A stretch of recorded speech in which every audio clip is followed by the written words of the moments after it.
Amis téléspectateurs d'Event News, bonjour. Nous recevons pour vous aujourd'hui Eric Kaye, ancien ministre, plusieurs fois ministre sous le régime de Laurent Gbagbo, aujourd'hui réfugié politique en France, président de l'Alliance ivoirienne pour la République et la démocratie, ancien membre du CRND normalement, CNRD. CNRD, membre de l'AFD.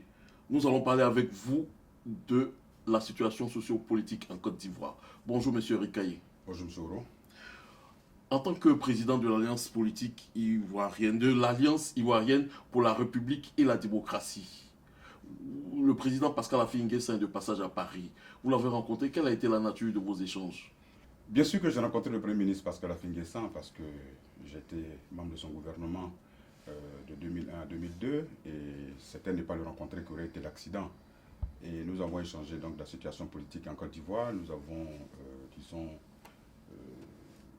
je lui ai fait part de mes préoccupations sur la situation sociopolitique en Côte d'Ivoire. Je lui ai fait part de mes préoccupations relativement à la division de l'opposition ivoirienne. Il m'a donné un certain nombre d'informations que j'ai reçues et dont j'ai pris acte aussi. Et nous avons décidé de garder contact pour pouvoir continuer les discussions. Notons que vous êtes aussi membre, vous êtes de la même alliance, l'Alliance des forces démocratiques, l'AIRD, le FPI sont membres de la même alliance. Vous restez toujours dans cette même alliance? Bon, malgré les quelques déceptions que nous avons pu constater par rapport aux objectifs premiers de la création de l'AFD, officiellement nous en sommes toujours membres, sauf si la direction du parti, dans ses prochaines réunions, opte pour une autre position, une autre posture. Vous savez que l'Alliance ivoirienne pour la République et la démocratie est un parti démocratique dans lequel les instances de décision se font de façon consensuelle et démocratique. Je sais que beaucoup de réflexions et d'observations ont été faites ça et là par certains cadres du parti. Compte en sera tenu, mais que lorsqu'une décision sera prise, elle sera prise de la façon la plus démocratique. Elle ne sera pas prise par un président de parti isolé qui... Mais qu'est-ce qui peut vous faire partie de l'AFD? Il y a d'abord les objectifs que nous sommes... Il faut faire le bilan, c'est-à-dire que je ne peux pas préjuger de ce que nous allons partir, nous allons rester à l'AFD. Il faut faire le bilan donc de cette plateforme, les objectifs qu'elle s'est fixés, le chemin qu'elle a emprunté, les méthodes qu'elle a dû utiliser. Et puis, en tant que parti politique autonome au sein donc de cette plateforme, aviser le moment venu. Revenons sur la situation socio-politique en Côte d'Ivoire. Et quelle est la lecture que le président de l'AIRD que vous êtes fait de la situation socio-politique en Côte d'Ivoire? Notons que, je répète, je reprends que vous êtes un réfugié politique en France depuis 2012, si je ne m'abuse. Voilà. Bon, la situation n'est pas des plus reluisantes. Moi, je ne fais que le constat. Mais en même temps que je fais des constats qui sont des constats que tous les Ivoiriens connaissent, je veux me projeter dans l'avenir. Je veux donc aller de l'avant et je regrette profondément que nous n'ayons pas pu, disons, enclencher le chantier de la réconciliation, qui était donc un des volets les plus importants. Après une crise aussi majeure qu'a connue la Côte d'Ivoire, la réconciliation m'apparaissait comme un pan, disons, incontournable. Malheureusement, le régime s'est enfermé dans une sorte de politique que certains jugeraient de communautariste en fait. Je peux comprendre, je peux comprendre. C'est-à-dire que l'analyse pour que, bon, lorsque... Communautariste, c'est-à-dire tribaliste? Non, clanique si vous voulez. Bon, ils ont servi, le régime a servi d'intérêt d'un clan. Je peux comprendre quand même. C'est-à-dire que lorsque vous avez un régime qui arrive au pouvoir dans ces conditions, son souhait c'est de faire en sorte qu'il ait très vite la légitimité. Lorsque cette légitimité tarde, il est pris en otage par ceux qui sont les seuls finalement à fonder sa légitimité. Et ils posent des actes qui ne sont pas des actes de rassemblement. Bon, il aurait fallu avoir donc une dimension, il aurait fallu avoir donc une vision de vouloir entrer dans l'histoire pour pouvoir construire cette réconciliation en agissant en tant que, disons, gouvernement au service de l'ensemble des Ivoiriens. Et je pense qu'il y a des anecdotes qui sont flagrantes. Moi, si j'avais été conseiller du chef d'État ou organisateur de ceux qui organisaient sa visite à l'Ouest, je ne me serais pas contenté d'aller rendre visite à l'imam Konaté sans faire à la famille de l'imam Konaté qui a été tué dans les événements et que je connais bien, qui a été, disons, mon allié politique le plus sûr à Djokwe. Je ne serais pas contenté de rendre visite donc à la famille de l'imam Konaté et puis sans faire un mot de compassion aux populations du Carrefour. Ça, j'estime que c'est des actes qui sont posés et qui restent au travers donc de la gorge de certaines Exactement. populations. Revenons sur cette question. Vous avez parlé de réconciliation. Vous qui êtes un fils de Dioko, qui êtes un des cadres de cette région de la ville de Diokoué. Aujourd'hui, comment vivez-vous ces situations aujourd'hui de Diokoué, ces milliers de morts qu'il y a eu à Diokoué. Aujourd'hui, il n'y a pas eu de commission d'enquête là-dessus. Il y a la question dans l'ouest de Naïbli. Tout ça. Aujourd'hui, pour vous qui êtes un cadre, qu'est-ce que vous faites aujourd'hui en Europe pour que la vérité soit connue sur les tragédies qui sont déroulées dans cette région? Mais quand vous me demandez qu'est-ce que je fais pour que la vérité soit connue, si vous en parlez, c'est qu'elle est bien connue. Peut-être qu'on pourrait me demander de faire qu'est-ce que je fais pour que la justice soit rendue. Mais je pense que cette justice, pour qu'elle soit rendue, il appartient donc au pouvoir en place d'aller dans le sens donc de cette justice. Et si je ne m'abuse, je pense que lors de la dernière visite du chef d'État à Paris, c'est un fait rarissime, dans le communiqué de l'Élysée, le président François Hollande a attiré son attention sur le fait qu'il fallait rompre le régime de l'impunité en Côte d'Ivoire. Donc je pense que tous ces éléments sont connus de la communauté internationale, sont connus des décideurs. Et il n'est pas faux de dire que la présence que nous avons eue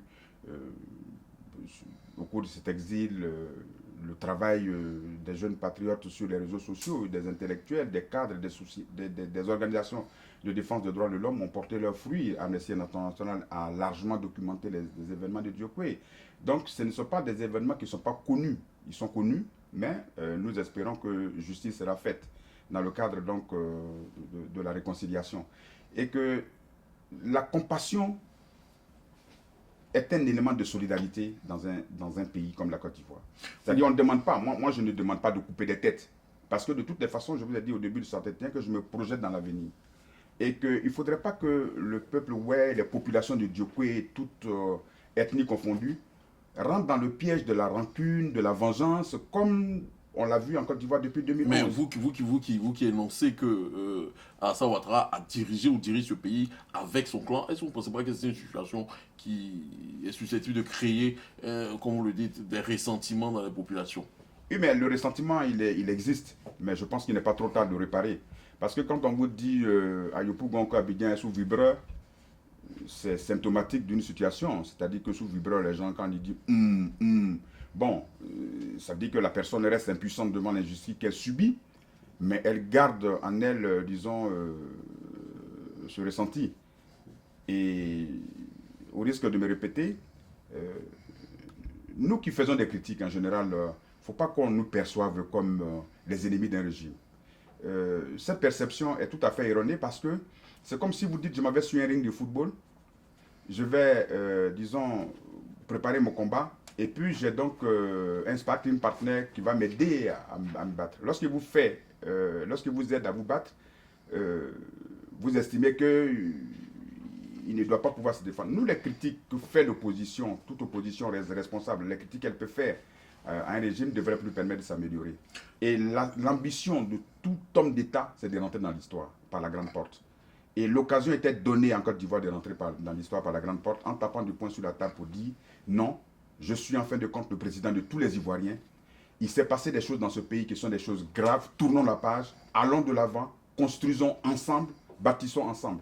Et non pas se baser, ou non pas, disons, s'adosser à une partie de la population. Dans 4 mois, c'est les élections présidentielles en Côte d'Ivoire. Pour vous, quelles sont les chances de l'opposition de remporter ces élections-là? Et deuxième question, quelle pourrait être aujourd'hui, comment jugez-vous la composition de la commission électorale indépendante? En même temps que la deuxième question répond à la première, quelles sont les chances de l'opposition de pouvoir gagner cette élection? Il y a tellement disons, de sauts à franchir sur le chemin donc, de cette victoire que je peux dire que pour l'instant, si elle peut exister en termes de majorité sociologique, mais elle n'existera pas en termes de majorité dans les urnes, tel que ça sera constaté. Je vais vous donner un exemple. On demande à l'opposition de rentrer dans la CEI. Il y a beaucoup de personnes qui estiment que c'est le chemin obligé pour accéder, disons, au contrôle des résultats. Ce n'est pas le fait d'être dans une CEI départementale qui vous permet de contrôler les résultats. Je voudrais vous dire une anecdote. En 1990, militant de la coordination pour la rénovation du PDCI-RDA aux côtés de mon aîné Jenny Kobina, nous avions au PDCI pas réussi le consensus d'une unique candidature sur Cocody. Donc, le ministre Sucher a été candidat, Jenny Kobina a été candidat aussi. Et face à ces deux candidatures de division au sein du PDCI, nous avons eu affaire, disons, à la gauche démocratique, comme elle s'appelait à l'époque. Et cette gauche démocratique, je pense, avait présenté Vaudier et puis quelques autres personnes. Lorsque les résultats, les premières tendances sont sorties, disons, vers 19h, 20h, il y a eu des chapelles politiques qui ont dit, bon, Vaudier, l'opposition arriva donc en tête, Hucher en deuxième position, en troisième position et Guény en deuxième position. Des chapelles voulaient faire reporter les voix de Hucher sur Guény pour le déclarer vainqueur. Mais avant même que ces chapelles n'aient eu le temps de dérouler leur plan, la gauche démocratique s'est trouvée dans les rues en train de klaxonner pour saluer et fêter sa victoire. Houphouët-Boigny, qui n'avait pas intérêt à voir donc le désordre s'installer dans sa commune, n'a même pas écouté. C'est pour vous dire que la première victoire d'une opposition, ça se passe dans les bureaux de vote. Si avec des personnes en armes, vous n'avez pas la possibilité d'avoir des représentants dans les bureaux de vote, les résultats qui vont vous être remontés seront les résultats qu'on voudra vous donner. On a vu ça au deuxième tour de l'élection dans la région du Nord. Donc, pour nous, je pense que la démocratie ne peut pas faire l'économie de la transparence. Avec une CEI composée comme elle est, avec l'insécurité qui règne au point que de 2011 jusqu'en 2015 aujourd'hui, c'est à 4 mois des élections que l'opposition est autorisée à organiser les manifestations. Dans un pays de liberté et de démocratie, une démocratie au nom de laquelle le palais présidentiel a été bombardé.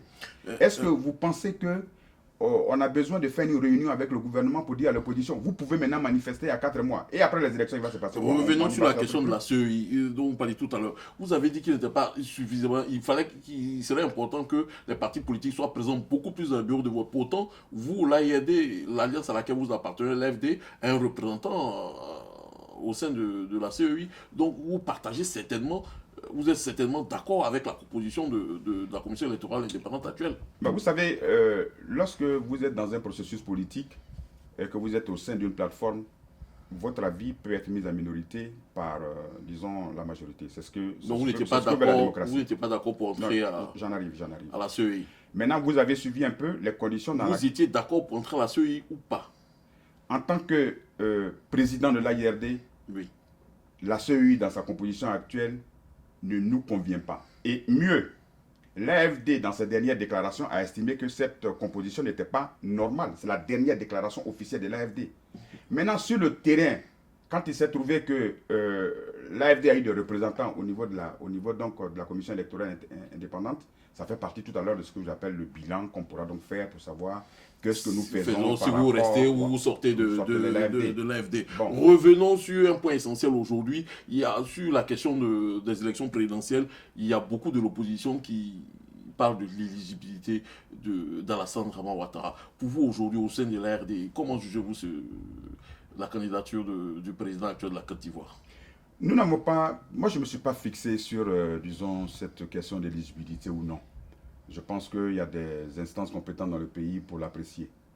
Le plus grand combat que nous devons d'abord mener, c'est de mener le combat pour que nous ayons des élections démocratiques et transparentes. Est-ce que Ouattara est éligible selon l'ARD?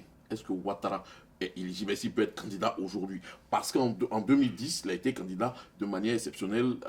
Le président Laurent Gbagbo a pris l'article 48 pour le faire candidat. Aujourd'hui, est-ce que ce monsieur peut être candidat? Celui qui est président, qui assure l'exercice du pouvoir en Côte d'Ivoire, est-ce qu'il peut être candidat selon l'ARD? Est-ce qu'on peut avoir une réponse claire? Si vous me demandez selon le président de l'ARD, je répondrai puisque l'ARD ne s'est pas réuni là-dessus. Je suis vraiment très démocrate et je ne veux pas engager... en tant qu'intellectuel, en tant que leader d'opinion. Vous avez déjà répondu à votre question. Vous avez répondu à la question parce que il y a un acte de jurisprudence qui a été pris par la Cour suprême de Côte d'Ivoire, qui l'a rendu inéligible, et qui fait que, a conduit aux accords de Pretoria, qui ont fait donc de certains candidats des candidats exceptionnels, au point que lorsque vous étiez signataire de l'accord de Marcoussis, même si vous présentez un Guatémaltèque, on contrôle pas disons, il n'y a pas de contrôle. Il est candidat de la formation politique et signataire des accords de Marcoussis. Maintenant, on a passé cette étape donc de 2010 où il a été candidat exceptionnel. Au même titre que le président Bédié, qui décline l'offre de se présenter parce qu'il sait qu'il n'est pas éligible, qu'il a été à titre exceptionnel. Donc, si vous prenez l'appréciation d'un intellectuel d'un point de vue juridique, j'ai bien peur qu'il ne soit pas éligible.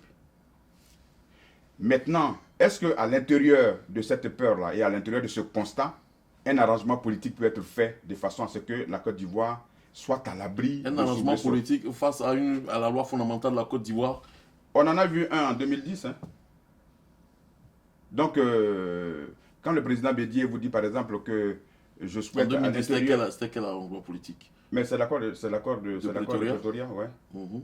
Donc on en a vu un. Donc je veux dire peut-être que l'arrangement politique pourrait nous épargner. Est-ce qu'on ne peut pas envisager une révision directe de la constitution ivoirienne? Bon, c'est la question que moi-même je me pose. C'est-à-dire que lorsque vous êtes parti à Marcoussis, il était question de revisiter la constitution. Je voudrais, droit dans les yeux des Ivoiriens, demander, 4 ans après, qu'est-ce qui a empêché ceux qui ont accédé au pouvoir de revisiter? Est-ce que c'est la politique de haine déployée et de vengeance qui était la priorité par rapport à revisiter cette constitution de façon à donc permettre aux Ivoiriens de s'accorder? Parce que de toute façon, on aurait pu faire un référendum et puis rejeter, disons, le contenu de ce référendum et revenir à la position initiale. Mais il m'est difficile de comprendre aujourd'hui que ce qui faisait même partie du programme, des promesses de certains candidats n'ait pas pu être réalisé en 4 ans.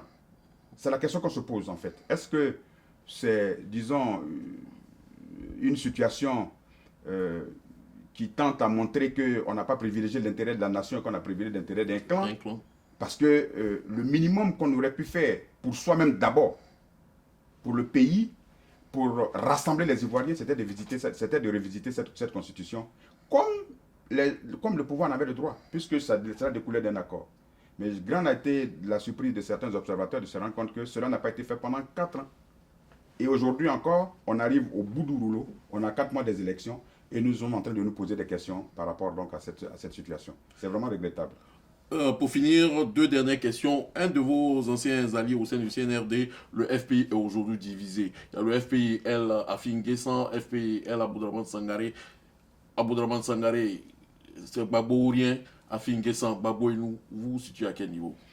Moi, je ne suis pas militant du FPI, donc je ne peux me situer qu'au niveau de... Ce sont vos alliés, vos partisans. Ce sont nos alliés, non. Vous avez été le porte-parole du CNRD, quand même. Oui, mais je suis le porte-parole du CNRD, je ne suis pas le gestionnaire du FPI. C'est-à-dire, moi, vous voyez, quelquefois, dans les débats, et c'est ça qui fait la problématique des partis politiques. Je vous raconte aussi une anecdote là-dessus. L'AIRD, c'est l'Alliance ivoirienne pour la République et la démocratie.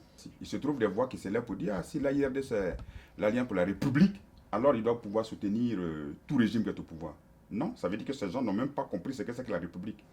La République dont on parle souvent, républicanisme, c'est le système politique dans lequel le pouvoir est encadré par des lois. Et on a l'habitude de dire qu'en République, la loi est le roi. Alors que dans le régime absolutiste, le roi est la loi. De telle sorte que sur le plan politique, je suis l'allié du FPI. À l'intérieur du CNRD dont j'ai été le porte-parole, les partis politiques ont une autonomie, sont autonomes. C'est-à-dire lorsque vous mutualisez vos forces pour pouvoir obtenir un objectif, à l'intérieur de cet objectif-là, vous rassemblez vos forces. Celui qui a un vélo apporte son vélo, celui qui a une pédale apporte la pédale. Maintenant, dans la gestion interne des partis politiques, je ne me mêle pas. Mais ce que je peux faire par contre... On ne vous a pas demandé de vous en mêler. Parce qu'aujourd'hui, de l'autre côté, au niveau de la CNC, la Coalition nationale pour le changement, ils se sont alliés au FPI, je me dirais, à El Aboudraman Sangaré, pour faire la CNC. Vous restez avec Afin Guessan pour continuer toujours dans l'AFD, ou non? Voilà ce que je vous ai dit qu'il y a une réunion importante de l'AIRD qui aura lieu dans les semaines à venir et qui se prononcera sur toutes ces questions. Ok, d'accord. Donc, à partir de cet instant-là, maintenant, si vous me dites, est-ce que le FPI tendance à Aboudraman Sangaré a raison d'être à la CNC ou de ne pas y être? Non, je ne vous ai pas demandé, je vous ai demandé maintenant, avec qui vous marchez. Pourquoi est-ce que nous avons été prudents au sein de l'AIRD à la création de la CNC? Parce que l'expérience de l'AFD nous a tellement instruits que nous voulons aujourd'hui marcher selon nos propres bases, avec nos propres béquilles, que de nous faire porter par d'autres béquilles. Mais pour l'instant, vous restez encore à l'AFD? Pour l'instant, aucune décision officielle ne nous a sorti de l'AFD. Je suis content que vous puissiez insister sur la question, mais le parti se prononcera au moment opportun. À 4 mois des élections, vous attendez quoi? On attend de se prononcer. On attend de se réunir pour recevoir le bilan. Non. Les clans, les coalitions se forment, les alliances se font. Vous attendez, vous réfléchissez. Vous allez à quel séminaire? Non, nous ne réfléchissons pas. L'AIRD se veut un parti de terrain. Parce que les alliances sont ce qu'elles sont. Ce n'est pas les alliances qui portent un parti politique au pouvoir. Les alliances peuvent porter une coalition au pouvoir. Si vous allez dans une alliance avec une force F1 qui ne représente pas grand-chose, vous êtes dans l'alliance simplement pour vous donner de la contenance.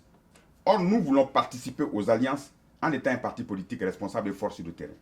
De telle sorte que vous verrez aujourd'hui que l'AIRD ne restait pas seulement au niveau de la réflexion. C'est l'un des partis politiques aujourd'hui qui a profité énormément, je dis bien énormément, de l'avantage des nouvelles technologies pour s'implanter durablement. C'est l'un des rares partis politiques en Côte d'Ivoire où les inscriptions se font en ligne. C'est le parti politique aujourd'hui qui peut revendiquer des milliers d'inscriptions en ligne. C'est le parti politique qui, pendant cette crise de 2001 à 2015, s'est renforcé plus que ce qu'il a été lorsque de sa création en 2006.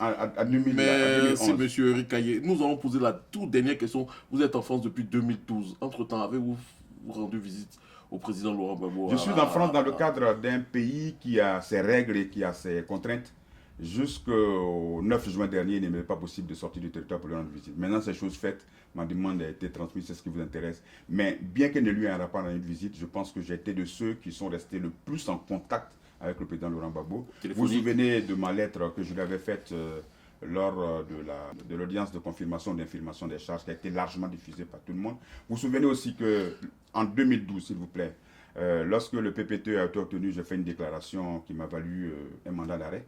Donc, je n'ai pas approuvé que je suis pro Gbagbo et je ne veux pas non plus que l'on prenne le président Laurent Gbagbo comme ces lions en cage dont on va toucher les babines pour acquérir du pouvoir ou de la puissance. Non, je voudrais que nous nous battions tous pour que justice soit faite et que cet homme qui n'a pas sa place à l'AE soit libéré. Si vous voyez les courriers que j'ai échangés avec un certain nombre d'élus, les séances de travail que j'ai eues avec des partis politiques ici en France, qui se sont faites dans la plus grande discrétion, parce que la diplomatie, l'argent a peur du bruit. La diplomatie n'aime pas l'indiscrétion. Merci, monsieur le ministre. Pour les questions de temps, nous sommes obligés de vous arrêter. Certainement que nous vous recevrons au retour de votre visite au président Laurent Gbagbo. Chef téléspectateurs du 22 TV, ça a été un plaisir de vous présenter cette émission. J'espère que vous en avez eu à la suivre. À la prochaine, monsieur le ministre. Merci beaucoup de m'avoir reçu et puis je souhaite plein succès à Evenno TV et je vous dis tous mes encouragements pour être parti de presque rien pour faire ça. Vous êtes l'exemple des médias alternatifs. Merci. Et je voudrais profiter de cette poignée de main pour dire la chose suivante. De mercredi, il est passé un élément au journal télévisé de la RTI. J'ai appelé 11 personnes à Abidjan pour vérifier l'information qui m'avait été transmise. Sur les 11 personnes, 6 étaient de l'AIRD, 2 du FPI, quelques-uns du PDCI et l'autre de la société civile. Personne n'avait regardé la RTI. C'est pour vous dire donc que notre RTI a besoin de faire sa mue pour qu'elle soit au service de tous les Ivoiriens. Et le fait d'offrir votre plateau à l'ensemble des Ivoiriens est un gage de succès pour vous. Sachez aussi que 80% des connexions qui se font aujourd'hui de l'Afrique de l'Ouest sur l'Internet se font, disons, pour les médias alternatifs et les réseaux sociaux. Donc vous êtes sur la bonne voie. Et ceux qui, en tant que décideurs, n'ont pas compris que en abriganda, plutôt, les médias d'État se voient contournés, devraient pouvoir tirer exemple des Evenno TV. Merci beaucoup. Merci, monsieur Rikaye. Je crois qu'il n'y a pas grand-chose à ajouter. Tout le plaisir est pour nous et nous espérons vous revoir la prochaine fois. Merci beaucoup.